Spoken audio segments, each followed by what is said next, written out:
Bonjour à tous et bienvenue sur la chaîne.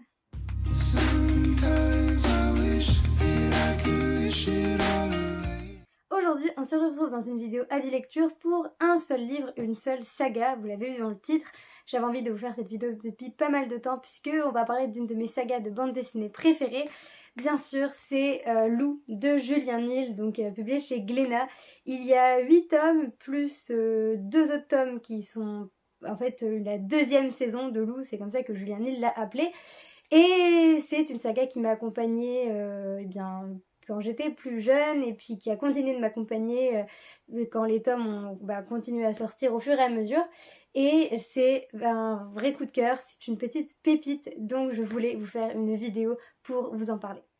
Dans Lou, c'est très simple, on va suivre Lou, comme le titre l'indique, qui est donc cette petite fille blonde que vous voyez là. On va la suivre, elle, son chat et sa mère, dans leur vie, dans leur quotidien. On va suivre surtout Lou dans toutes les aventures qu'elle va pouvoir vivre avec ses amis et toutes les rencontres qu'elle va pouvoir faire au fur et à mesure. Et c'est surtout son évolution que l'on va suivre, on va la voir grandir, traverser des épreuves, mais surtout en fait vivre tout simplement. C'est comme ça qu'on peut résumer cette BD. Il n'y a pas d'explication plus précise dans le sens où c'est le quotidien de cette jeune fille à laquelle on s'attache énormément et qui laisse une marque indélébile dans le cœur. Mais cette fois-ci, pour vous parler de cette bande dessinée, je pense qu'il n'y a rien de mieux que de vous montrer vraiment les différents tomes et les dessins à l'intérieur. Donc vous les voyez tous ici avec le 8 qui est là. Et voilà, on va la suivre dans tout un tas d'aventures, en vacances, à l'école. Elle va vivre beaucoup de choses. Il y a même une touche de fantastique qui arrive au niveau du tome 6. Et il faut savoir que le tome 6 et le tome 7 sont à lire dans le sens inverse, puisque le tome 7 se passe avant. C'est quelque chose qui a amené à beaucoup de confusion à sa sortie. Mais voilà, je vous le dis au cas où vous voulez vous lancer, même si vous pouvez le lire dans l'autre sens, c'est très bien aussi, mais vous allez mieux comprendre en lisant le 7 d'abord. Et ça se termine sur elle qui va partir en voyage pour se découvrir. Donc elle va grandir, elle va évoluer, elle va devenir une femme après avoir été une petite fille, et c'est tout simplement passionnant. La particularité de cette BD, c'est que au début, nous avons des pages qui sont comme des pages de journal intime, le journal intime de Lou. On a la présentation des personnages principaux de l'histoire, on va dire, et c'est toujours trop chouette d'avoir un début comme ça, et même la fin, c'est pareil, et c'est original, j'aime beaucoup le principe. Et en fait, ça nous fait encore plus s'attacher au personnage puisqu'on est vraiment plongé dans ses pensées et même dans sa créativité. Voilà, à la fin, on a aussi des photos, tout ça. Ça rend la chose très, très vivante, très humaine, très réaliste. On commence Lou avec des gags qui sont tous différents sur chacune des pages. Les dessins sont colorés, pétillants, c'est léger, c'est drôle. C'est très sympa à lire et c'est un moment sans prise de tête. Mais il y a quand même une histoire qui se dessine au fur et à mesure. On retrouve les personnages. Il y a quand même une intrigue, une trame. Et ça se vérifie surtout avec les autres tomes puisque là on n'est plus sur des gags différents sur chaque page. On est vraiment sur l'histoire qui se poursuit au fil des planches. C'est aussi une bande dessinée qui traite de sujets très forts, très profonds. Lou se pose beaucoup de questions, elle pense beaucoup, elle grandit et on la suit dans cette évolution, dans ses pensées, et c'est tout simplement passionnant, même si parfois ça fait mal, on se retrouve en elle, mais c'est juste fascinant. Donc Lou, c'est la famille, les amis, c'est la vie, c'est les vacances aussi, c'est l'amour surtout.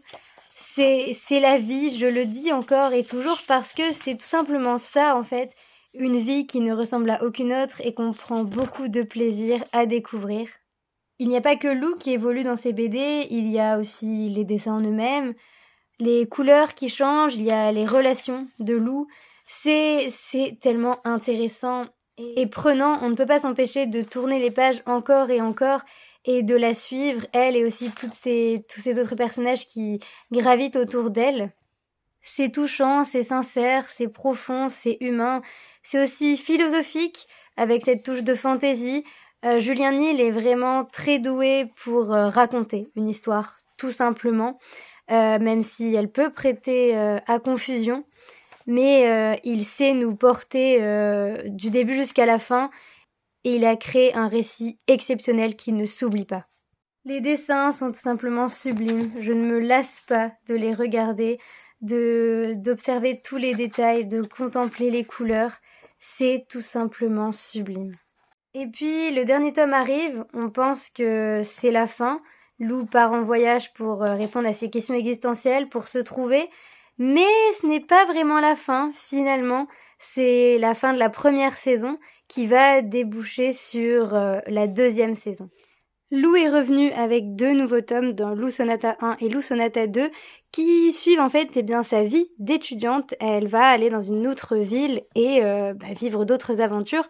On voit qu'ils sont beaucoup plus épais, ces livres, et ils sont aussi beaucoup plus libres au niveau du format et des planches puisque les cases sont, vous le voyez, parfois très grande, très petite. Il a pris des libertés et je trouve ça juste génial. Ça correspond, je sais pas, je trouve très bien à l'ambiance du livre et c'est tout simplement magnifique. Toujours les couleurs, j'adore cette planche-là, c'est magnifique. Et c'est toujours aussi captivant.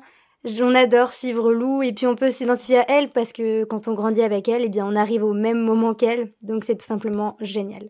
Le deuxième, toujours à la hauteur, là Lou va organiser un festival de musique avec ses amis, mais il y a des petites péripéties, des petits rebondissements, notamment à la fin, et donc ça donne envie de lire le 3e tome qui n'est pas encore sorti, mais ça annonce du lourd. Voilà tout ce que j'ai à vous dire sur la saga Lou. Je voulais vraiment vous montrer les BD et l'intérieur des BD puisque je trouve que c'est plus intéressant, même plus immersif, comme on parle de bande dessinée, pas d'un roman. Donc c'est une saga que je vous recommande pleinement puisque je ne me lasse pas de la relire, que j'attends la suite avec impatience et qu'elle mérite toute votre attention. Tellement elle est riche et juste humaine en fait, elle est incroyable.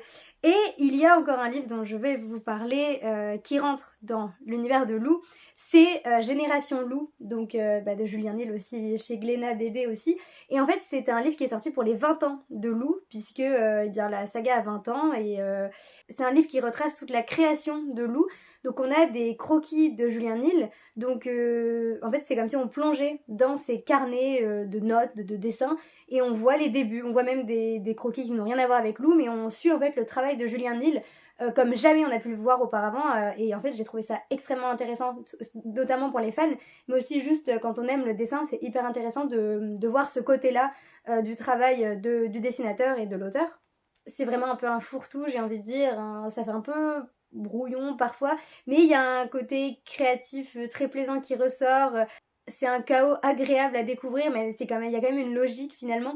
Et j'ai vraiment adoré, j'ai passé un très bon moment, le livre est très beau aussi. Donc si vous avez lu la saga, que vous l'aimez et que vous n'avez pas encore Génération Lou, je vous invite à l'acheter puisque c'est un peu la touche finale qui manque à votre collection. C'est tout pour moi, je suis ravie d'avoir pu vous parler de cette bande dessinée. C'était une vidéo plutôt rapide, assez courte, qui change de mes grosses vidéos avis lecture. Mais voilà, j'avais envie de faire une vidéo pour cette BD là, puisqu'elle a beaucoup d'importance pour moi et peut-être que pour vous aussi. Donc si jamais vous connaissez et que vous avez lu, n'hésitez pas à me le dire en commentaire. Et si vous aussi vous attendez la suite et la fin, parce que normalement c'est la fin, avec impatience, dites-le moi aussi. Si vous n'avez jamais lu, eh bien allez-y, vous pouvez emprunter les différents tomes, même en bibliothèque si jamais. Mais c'est une saga, je trouve, à côté de laquelle il ne faut pas passer. En tout cas, je trouve qu'on peut accrocher assez facilement. Faut peut-être ne pas lire que le premier et avancer un peu plus dans la saga pour voir vraiment les thématiques surgir et la profondeur du récit se révéler. Mais voilà, c'est tout simplement une saga fabuleuse, une très très belle histoire qu'il faut mettre entre toutes les mains. Si vous avez des bandes dessinées à me recommander aussi, n'hésitez pas, j'adore ça, vous le savez, vous le voyez. J'adore découvrir des grosses sagas ou alors des BD one-shot. Voilà, je suis toujours très fan des côtés illustration mêlés à de l'histoire, c'est toujours magnifique. Et sur ce, je vous dis à la prochaine dans une prochaine vidéo. Salut!